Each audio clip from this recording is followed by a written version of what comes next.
ঢাকা বিশ্ববিদ্যালয়ের শিক্ষার্থী ও ছাত্রদল নেতা সাম্য হত্যায় জড়িতদের বিচারসহ ভিসি এবং প্রক্টরে পদত্যাগের দাবিতে বিক্ষোভ করে শিক্ষার্থীরা। সকাল থেকে ক্লাস ও পরীক্ষা বর্জন করে তারা। এই ঘটনায় বিশ্ববিদ্যালয় এলাকায় নিরাপত্তাহীনতা ও প্রশাসনিক দুর্বলতাকে দায়ী করছেন শিক্ষার্থীরা। কেন্দ্রীয় ছাত্র দলের নেতারা বিক্ষোভে অংশ নিয়ে দ্রুত বিশ্ববিদ্যালয় থেকে ফ্যাসিবাদকে উৎখাত ও ভিসি পদত্যাগ দাবি করেন। এই ঘটনায় জড়িতদের দ্রুত আইনের আওতায় এনে দৃষ্টান্তমূলক শাস্তির দাবি ছাত্রদলের কর্মীদের। বিশ্ববিদ্যালয় কর্তৃপক্ষ একটি বিশেষ দলের প্রতি পক্ষপাতিত্বমূলক আচরণ করছে বলে অভিযোগ করেন বিক্ষুব্ধ শিক্ষার্থীরা।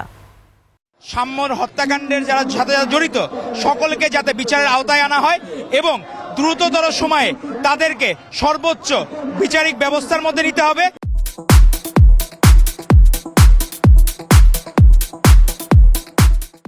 যে বিসি ইউনিভার্সিটি চালাতে উনি ব্যর্থ, এই বিসি এই ইউনিভার্সিটির যোগ্য না।